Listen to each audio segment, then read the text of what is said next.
morning and welcome to Cover 2 Cook. We're on episode 48. We're going to recap yesterday's college football conference championships. We're going to talk about our bets on those Saturday. We're going to talk about NFL's must-watch and what our bets are going to be for this Sunday/Monday. And then we're going to finish with a little bit of a video that was taken of me that I didn't know anything about. But before I get too far, let me bring on my co-host, Mr. Tim Cook. How you doing today? I'm doing good. We had some really good games on Saturday. Not so much. A couple of them were not so much, and couple of them went right down to the end, and it was really good.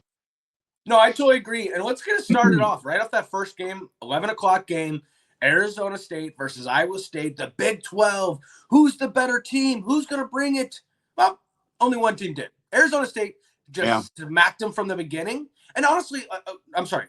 Iowa State had a great first drive, great second drive, and then they just went zero. Arizona State put the pressure on them and kept it on them the whole game. And that's why they deserve to be in the playoffs. What do you think about this game? Yeah, I thought right off the bat, I mean, you thought Iowa State was going to be right in this, and then Arizona goes for it on fourth down on their own 30. Yeah. And he goes to run, and then he stops, and then he does a dink pass down the field for a 60-yard play. And it's like, I think that was the key point, right? And after that, they just kept going. I mean, that Scadaboo, he had, I think, 3 rushing touchdowns. Scadaboo had 140 yards of rushing in the first half. I don't know if he even played in the fourth quarter. They just kind of blew him out.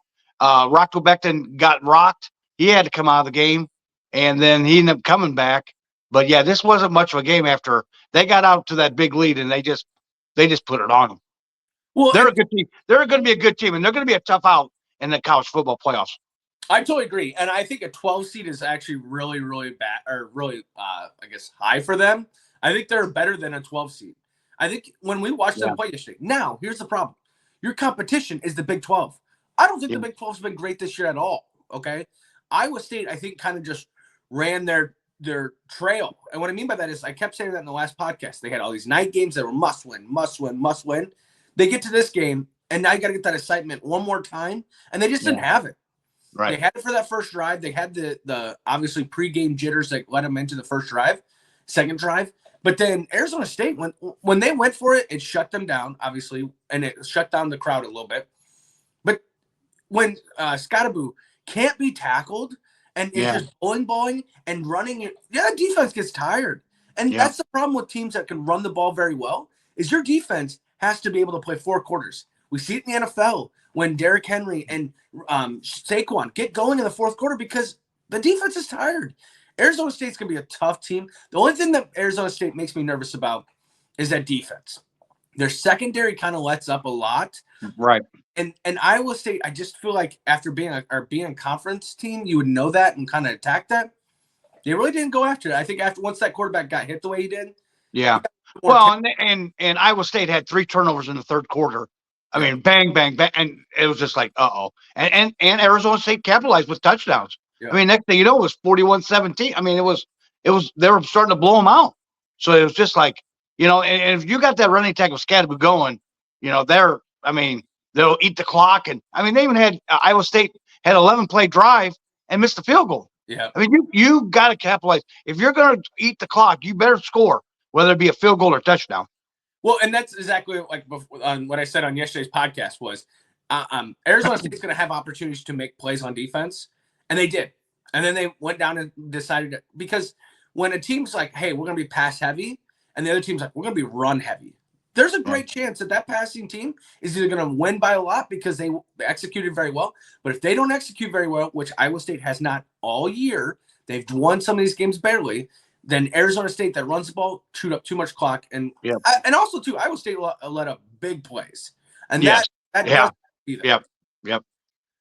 So then that was Arizona State won 45-19 against Iowa State. They will be in the college playoff. I don't think they should be 12. I think they should be lower than that.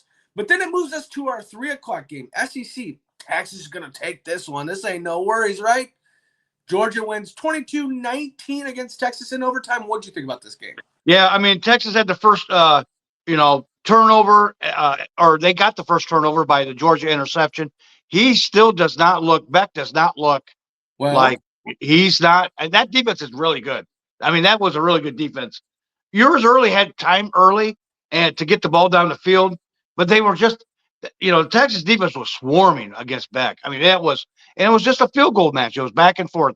It was just one thing I was kind of shocked, and we were texting back and forth why they didn't use Manning a little bit more. Because I think if they would have used Manning a little bit more to get out of the pocket and throw the ball down the field, I think that it would have opened some things up. But he stuck with yours, and I was shocked on that. Well, and I'll say this too. Kirk Herbstreit was even shocked. Once Arch Manning came in overtime, he was like, I thought we were going to see this a lot more right coming in. I definitely agree with that. So there's a lot of controversy about this game. And what I mean by that is on the Georgia side. Carson Beck obviously tries to make that throw right before halftime, gets hurt, and then he goes out. At that time, it was what, 9-3 or 6-3? 6-3. 6-3, okay.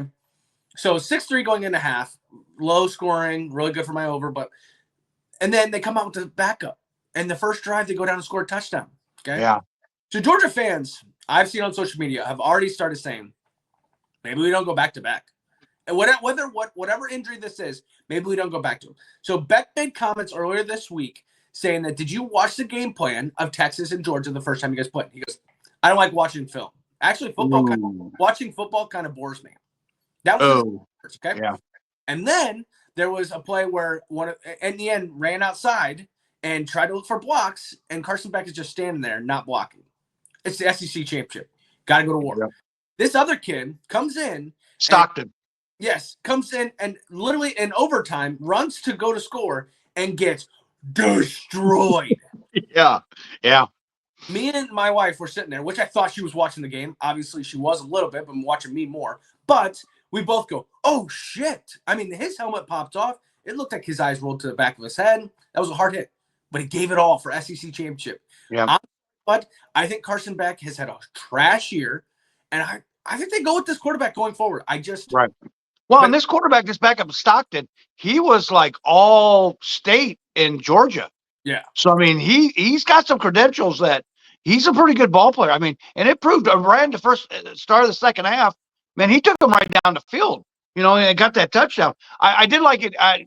We were texting back and forth about the interview at halftime of Shark. That way, and that sideline reporter asked her, well, you had 8 penalties. What would you like to see something different? And he goes, maybe a penalty on them, and then dead silence. And she didn't answer another question. And he walked away. I was just like, oh, that's fucking hilarious. It was so awkward. He was like, maybe they on them. And then she was like, for him to say more. And then, all right, back to Holly. We're going to go to Holly. It was just that was so awkward, man. Yeah. He was pissed. I mean, he was pissed because they were not calling any. But a lot of his penalties, I mean, if he looks at the film, they're against him. I mean, he was mad because his team had been playing well. That's when I thought when they come out of the second half, they would go with Manning, at least for a drive, and see what he's got. See if they can shake up the offense a little bit.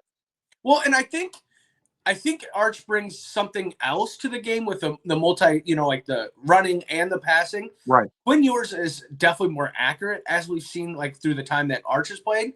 But the problem is you got to bring that in just to switch it up. And what I mean by that is if Arch comes in, he doesn't have to run the ball every time. Maybe he catches the ball, throws it down to because what was it? Was it Clemson? No, it was Penn State. Had both their quarterbacks on the field at one point. Right. They almost scored on one of them. Like, why not do something with that? I mean, it's just you're playing in the SEC where the defenses are very good. You got to do more than what you did, and that's what the result was. Georgia won this game because Texas didn't know how to finish.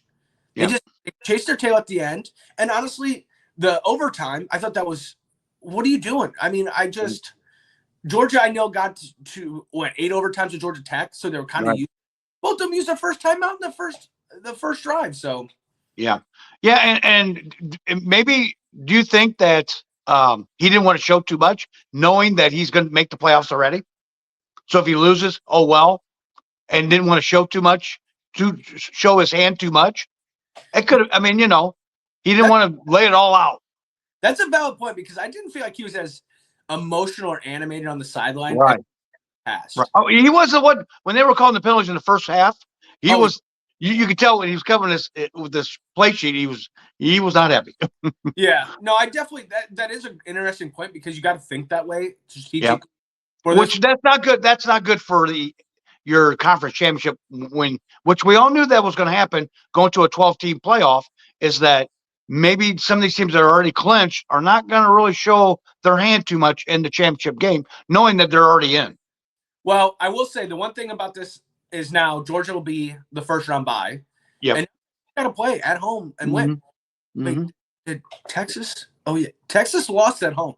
I don't know if that, you know what I mean? Like, they lost to Georgia at home. So I don't know if having that first game home is going to be that great of a thing. And it's a little bit. So we'll see. I think Georgia deserved this game. I think in the end, coming back in was a huge difference, too, in this game. I don't think they should go back to Carson Beck at all, though. That's my thing. Well, they got 3 weeks to figure it out. True. Well, then that takes us to our night game, the Big Ten Championship. Penn State versus Oregon. I said before this game, Penn State, you have no reason to be on the field with this team. Blah, blah, blah. Well, they're kind of closer than I liked. Oregon's defense scares me. It's just giving up 37 points to Penn State is not a good look. Because right now, Penn State does not have the top. They might be in the top 10 for offenses that are going to be in the playoffs, but they're not top 5, not top 3. And you're going to go with these great offenses. Yeah. Penn State, I think, controlled the atmosphere, but Oregon, whenever they got the ball and they wanted to do something, they did it. Yeah. They did it. And I think Penn State, if you're playing against Penn State in the future, just guard 44. Yeah. Yeah. That I was so surprised how many times he was wide open catching a ball. It's like they're not throwing to anyone else. Just cover him. What did you think about this game? Yeah, it was. They were in it, but they weren't in it. Yeah. It just seemed like they Oregon go right down the field at any time and do whatever they want. And yeah, I totally agree. Oregon's defense, because you're going to go up against some better offenses than Penn State's, and you better be able to shut them down, or you might be done. I mean, you might be one and done. Yeah. So I mean, they've got to shore up that defense, because they let that Warren kid for Penn State go right up and down the field. I mean, like you said, I mean, if he don't, just block. I mean, just double team him, because that's their offense. So I was really shocked, but it just didn't seem like they would get close. Penn State would go down and score, and then they score, and it was just not. They were just like they were just playing with them a little bit, and it wasn't a very good. I mean, wasn't close. Say too, the announcers I thought were trash. I hate those two announcers. Really? Is because the whole time they're like, it felt like they're rooting for Penn State. It was just, well, Oregon tries to do this all the time, and they don't do that shit. Blah, blah. It was like, shut the hell up. I'm betting on Oregon. Right, so, right. I don't agree with what you're trying to say. I think Oregon got away with a couple this game, though. And Dylan Gabriel to Tez Johnson, where he's like rolling out, he throws it. There was 2 linemen downfield. I mean, they didn't call the one that was 7 yards, 5 yards down. Like, that was a bad one. But that number 11 for Penn State on defense, gosh, I thought Williams, it's something like that. But defense for 11. Well, Abdul Carter. Yes. Hey, Parson, welcome to the NFL. That's literally the way he played last night. Was like, holy shit, he's fast, he's big, he's strong. Right. Yeah. He's gonna be good at the next level. Yeah, he's really gonna be good. Because I really think he's the anchor of that defense. Right. And get him onto a defense where other guys are good too. Yeah, I think that's going to be scary. But Oregon handles it 45-37. They're going to be the number 1 team. I think of this performance, I was hoping that Oregon would beat the piss out of them so that it would make Notre Dame go up to 5. And unfortunately, I don't think there was a big enough gap to allow that to drop them on this game. They actually played better than I thought they were going to. Yeah, I did too. Like I said, it was I don't know if the game was. I mean, it was an 8-point. They won by 8, but I don't know if they were really in it. I mean, it wasn't that close. Well, then that takes us to our other night game: Clemson versus SMU. SMU coming off of an undefeated ACC conference wins. So, Clemson, you shouldn't be in this game. Well, what do you think about this game? Yeah. Right off the bat, SMU gets the ball and that quarterback Jennings fumbles it, and Clemson recovers. They go right down the field, score. It's 7-0. And then Clemson they get the ball back again, and they go. And next thing you know, it's 14-0. And I bet on this game, and we were texting back and forth, and I said, if they score again, it's over. I mean, I don't see SMU coming back on this. Well, I was a little wrong, because then they got to 24-7. And that's when in the second half, Jennings started playing. He started getting his receivers wide open, and he had a couple rushing touchdowns. He threw one, and the next thing you know, it's 31-21. And then Clemson, there's no face mask call on SMU on that one play, which I don't know if we need to go to a replay with that or not, but that was pretty blatant of that face mask. And then Jennings ties it up at 31-31. But they give him almost too much time. That kickoff return at the end, when he ran it back, and all he had to do was make one pass, which that pass was still short of what he's been making field goals all year. Yeah. And then he still hits that 56-yarder for the win. It was like, wow. I didn't think SMU had a chance in this, but I think they should be in the college football playoffs. Well, and I think the thing with Clemson is you just did this with South Carolina. You let it stick around. Yep.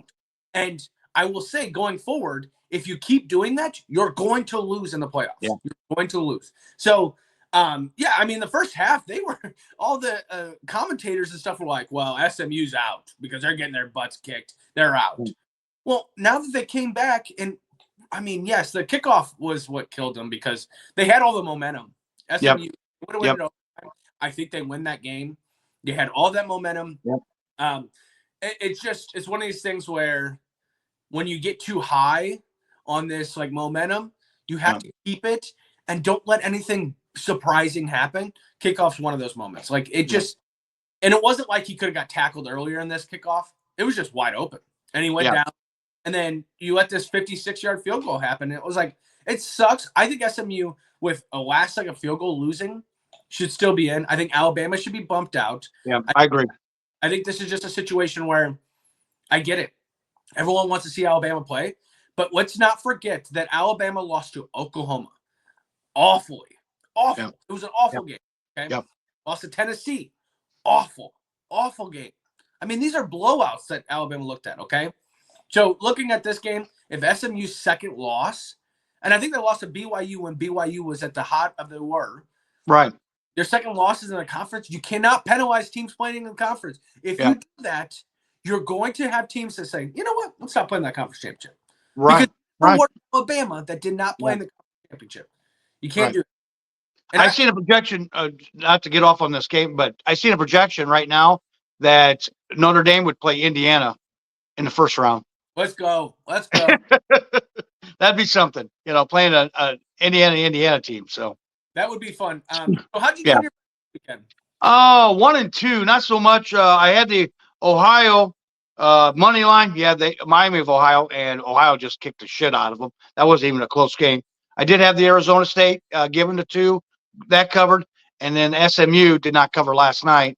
And I knew that when they got down 21-7, I thought there ain't no. I was hoping for overtime, but that didn't happen. Because I think if they got to overtime, I think I would have won the bet. Because I think SMU would have won. I agree, and that's why I texted you. Oh my God, I was like, because I was like, you're going to win this bet after not thinking you were going to. Yeah. I ended up 3-0. 3-0. Nice, good job.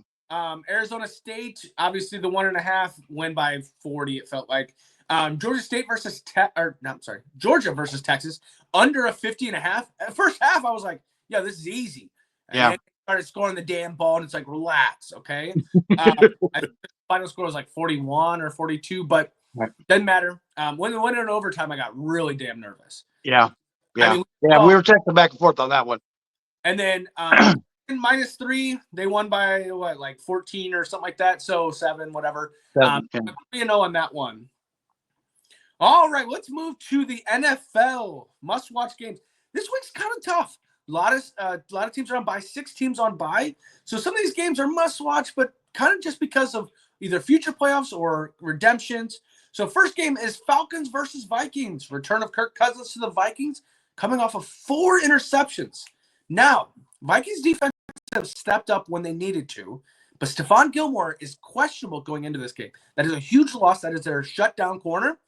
Also, Vikings have to. And as a Vikings fan, I've watched your games, okay? So listen to me. Have to get Justin Jefferson involved early and often.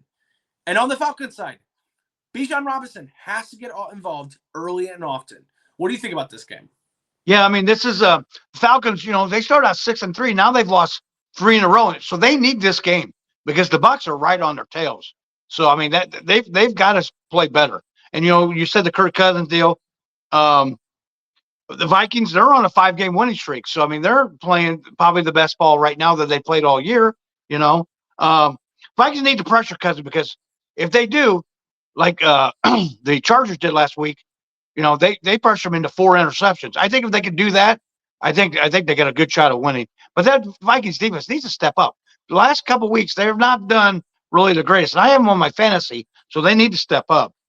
And like you said, Darnold's need to get Jefferson going and get him some touches early in this game. Well, so that opens everything else up. Everyone's been like, well, TJ Hockenson hasn't been as dominant as what we thought he was. Well, for one, he's coming off a major injury. But two, it's because Jordan Addison's wide open because there's double covering Justin Jefferson. Well, if Justin Jefferson is shut out the first half and you're not doubling him, then all your other things start going down too because they're just single covering everything. Right. You have to get him involved, whether that's a bubble, whether that's everything, like whatever. Just get the ball in his hands to remember who he is. Right. So the defense goes, oh, shit. Here we go. Here we go again. Don't get him started. At the same time, Atlanta, what I thought hurt them in the Chargers game, Bijan. Like, can we stop acting like he's just a normal running back? He's not. He's an extraordinary running back. He can take the hits. He can outrun people. He can juke people. He can do things where normal running backs don't. Get him the ball. And, hey, just because it doesn't work the first time doesn't mean you don't go back to it. Right. I think this is a game where the Vikings defense makes me nervous because they have been playing a little bit more questionable as of recent. And I think this is a game where Kirk Cousins kind of puts a stamp back that says, hey, remember me? And kind of gets off. Watch out for Darnell Mooney as well today. Yeah. Well, and also, too, if the Vikings get Jefferson and Addison going, because their secondary for the Falcons is banged up. I mean, Terrell's going to probably shadow Jefferson, but that'll leave everybody else wide open. Hockenson, Addison, you know, and also get the run game go. Get Aaron Jones involved, even out of the backfield. Start throwing the ball to him a little bit. I mean, it proved last week when they scored that game-winning touchdown. You know, he can't catch the ball out of the backfield. Yeah, no, you got to get these 3rd and 1. You got to run you got to be able to run the ball on 3rd and 1 or whatever. You got to get that 1-yard pickup. Yeah. But that moves us to another a different conference game. So Seahawks versus Cardinals. We talked about this game in the past if it sounds familiar, but this could either make Seattle go up in the division by 2 games, or this brings the Cardinals back into the division for the division championship. What do you think about this game? Yeah, I piggyback on that. If Seattle wins, they'll be up by 2 with 4 to go. So, I mean, this will be a big lead for them. The key to this game is can Leonard Williams, the DN for Seattle, control or contain Kyler Murray. If he can do it like they did last time, I think they got a really good shot. I mean, he had 2.5 sacks against the Cards the last time they played each other in week 12. He also Williams had a pick 6 last week, rumbling, bumbling, stumbling down the field. So, and Geno's got to get the ball out of his hands too. He's got to, get his receivers going and to get the running attack going. Well, and that's the thing. So you say get the running attack going. Kenneth Walker out, not right. So now you got what's his name? Charbonneau. Carbonneau. Yeah, so he's going to be going this week. So, and honestly, I think from what I've seen, because I have Kenneth Walker on my fantasy team, when Charbonneau came in, he's actually kind of gave him a different spark of how he runs the ball. So maybe this does get the running attack going. But you still have Jackson Smith-Njigba. You have a Metcalf. You have the tight end. Like, you have this. But the big thing is, can Kyler Murray just settle the F down? Yeah. Okay? If he doesn't try to be Superman against the Vikings, they win that game. Right. He does a no-look throw down the field. He does another one where it gets intercepted. It's just one of these things where it's like, settle down, relax. And it's kind of funny because of his stature that it's like one of these things where it's just like, chill out, little guy. Chill out. Right. Well, and they also have James Conner out of the backfield too. Maybe start leaning on him a little bit more, and getting him going as well. Yeah. Well, and I think the other thing about this game too is the Cardinals defense. I said it when they played the Vikings, and we talked about that game, is the Cardinals defense can take away big players and stop the run. Well, that's Seattle all to a T right there. Like, they either go to DK and they run the ball, or they're not able to get to DK. They go to Jackson Smith-Njigba and then run the ball. Well, they haven't been able to run the ball this year, so Arizona should be able to handle that. Can they shut down the receivers? And if they can do that, this might be a low-scoring game. Yeah, and JSN had I think what did he have, like 14 receptions or 10 receptions for 150 yards last time these two teams played. I think that was the Rams. Okay, so I could be wrong. But also, too, Kyler's got to get Harrison going. Harrison's been kind of a downer this year. Yeah. His stock is down right now. I mean, they've got to get him the ball a little more. I mean, that's why you picked the number one pick, or your first-round pick, and he hasn't really done a whole lot this year. I was kind of shocked. I totally agree with that. This would be a good game. Then that takes us to another good game, another must-watch. Chargers versus Chiefs. Chiefs are coming off a close win with the Raiders, while Chargers beat up on the Falcons with that 4 interception that we talked about earlier. What do you think about this game? Yeah, I mean, the Chiefs can clinch the division if they win here. So, I mean, that's what, and so the Chargers will want to upset them, For the Chargers, the key will be to keeping the DN for the Chiefs in the back. Do not let Chris Jones and them in the back there. Last time they played each other, he was there the whole time. He had 2 sacks in the Week 4 game. For the Chiefs, they've got to get Pacheco going. They've got to. This is a second game back. I get it. He was on a snap count, but they've got to get him going. Him and Hunt. I can see Pacheco taking a lot more snaps this week. But also too, the Chargers need to get Herbert going early, as the team only had. Which I looked at this stat. I was like, really? And they won. They only had 187 yards of offense last week against Atlanta. Yeah, their defense stepped up. So they're going to have to do the same thing again this week. And it may come down to the kickers. Cameron Dicker for L.A., but the kicker for the Chiefs has a hamstring issue. So I don't know how much he'll be kicking far distance. Yeah.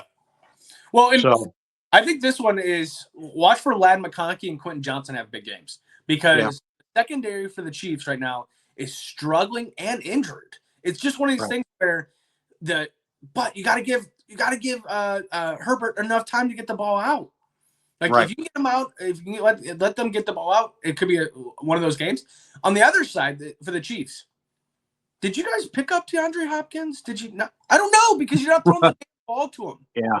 It's been Travis Kelce, Noah Gray, I think, or whatever, Gray. Yeah. Tight ends. I mean, DeAndre Hopkins still has glory days in him. Start getting the ball out to him. You got Juju now back there. Come on. You got Xavier Worthy. He's got so many weapons to choose from. Yeah. It's just, This offense shouldn't struggle with that amount of weapons. No.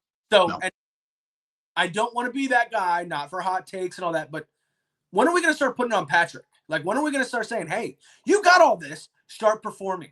Yeah. Because I know you're going for your 3rd Super Bowl in a row and everyone's talking about it. But this team, in my mind, does not look like a Super Bowl champion right now. Does not.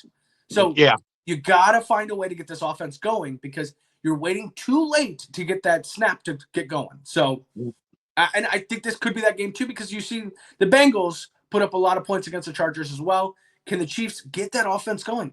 I'm just going to hold my breath and wait and see. Yeah, I totally agree. So the other games that are happening today, let me pull it up real quick. So, yes, at noon today, we have Jaguars and Titans, Jets and Dolphins, Vikings and Falcons, like we talked, Saints and Giants, Panthers and Eagles, Browns and Steelers, and Raiders and Buccaneers. At 3 o'clock, we have Seahawks and Cardinals, Bills and Rams, Bears and 49ers. Tonight, we have the Chargers versus Chiefs, and Monday night, we have the Bengals versus Cowboys. And don't forget, on Monday night, they have on ESPN Plus, a little bit of a Disney Homer and stuff like that. Kind of cool to get the kids involved, right? Yeah. Just a way to show them this is what they're trying to do to make sure that kids try to play the game of football. But any other games that kind of stick out to you? Yeah, you're kind of piggyback on that, what you're talking about. This game probably would have been flexed out if they'd already not. Yeah. Because this game's not going to be good. No. But since they already committed to the Simpsons deal, they pretty much got to put the game, because they've got everything lined up. So this isn't going to be. Yeah, this is a hard week to. I mean, it's must-watch game and stuff like that, because of 6 teams that are on buys. Yeah. This is going to be tough. Well, what do you got for your first bet? Let's get into that. Okay, how about Raiders and Bucks? Raiders have lost 5 straight. Raiders didn't play well against the Chiefs. Did play well against the Chiefs last week, but then lost on that bad snap, which we all, kind of was wondering how that rule went. The Bucs have lost 3 straight home games, and the Panthers and the played the Buck and the Panthers played the Bucs tough last week on the road, but won in overtime. The Bucs need this win to stay in contention for the playoffs and also for the division. The Raiders are not a good offense, and their defense is banged up. I like the Bucs have the most talent. I like the Bucs and given 6.5. Oh, okay. So I'm actually betting this game as well. I'm not going the Raiders' way though. I think the Raiders got their offense started last week. So I'm just going to start saying that, okay?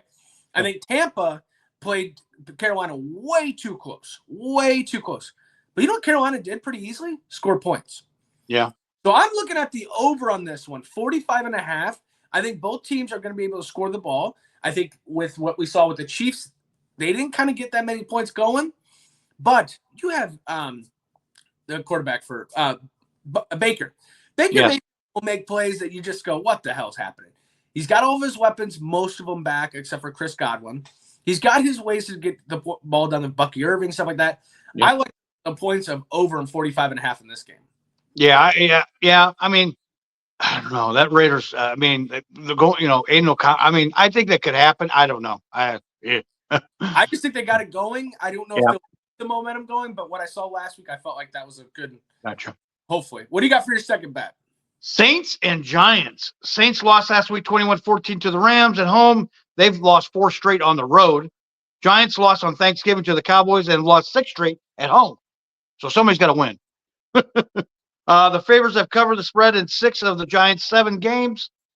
These are 2 bad teams going for a good draft pick next year. I really didn't want to lay the points, but I think the Giants are tanking. So give me the Saints on the road, and I'll lay the 4.5. I like that bet, and why I like that bet is because one of them has an actual starting quarterback, the other one doesn't. And that's a huge difference when it comes to the NFL. So I like that one. I think this, their wide receiver situation is just, and then Taysom gone now too. So Marquez Valdez-Scantling, remember that name for the Chiefs? He's pretty much their only weapon right now for the Saints. So expect him to have a big game as well. Yeah. And Giants give up a lot of passing yards, a lot. So for my second bet, I'm looking at the Bills versus the Rams. Rams this year have had so many opportunities to be a must-watch game. You're like, okay, here they go, and then they stop. And then here they go, and they stop. Right. Bills, on the other side, have been very consistent this year. That snow globe game or snow game, I don't really want to put that one to reference because it was just a nasty game. But all the other games have looked consistent. So I like one. I'm taking the Bills minus 3.5. I was actually kind of surprised how low it was. I know it's playing in LA, but LA isn't perfect at home. And I think the Bills will make sure of that on this weekend. Yeah, I mean, the Rams, you just don't know what team you're getting. They're inconsistent every week. And the Bills are hot right now. I mean, that play that they had last week is just indicative of how their season is going. You know? Well, it's like almost destined, it feels like. Oh. Yeah, right. What do you got for your third bet? I'm going to go with Chargers and Chiefs. Chargers coming off the road win in Atlanta last, and Chiefs barely won on Black Friday. Chargers have failed to cover the spread in each of the last 5 December games against AFC opponents. The Chiefs have failed to cover in the last 6 games. I think the Chargers can hang around this game. And the Chiefs haven't been blowing anybody out. I think this game's a lot closer than people think. I like the Chargers getting to 4. Yeah, no, I definitely agree with that. And like when we did that Black Friday, it was like they're not winning by that amount, and they barely won. I mean, really, still very questionable. But yeah, no, I like that one. And then Chargers they control the clock. They run the ball. Clock.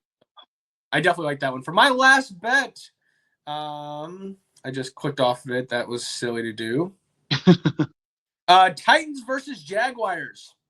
So obviously we saw the Lawrence hit last week. It's been all over the news. He's out this week. So you got Mac Jones, right? No, Mac, is that his name? Yeah, Mac Jones. Yeah. See, I don't even remember his name because he's so irrelevant now. But he plays in this game.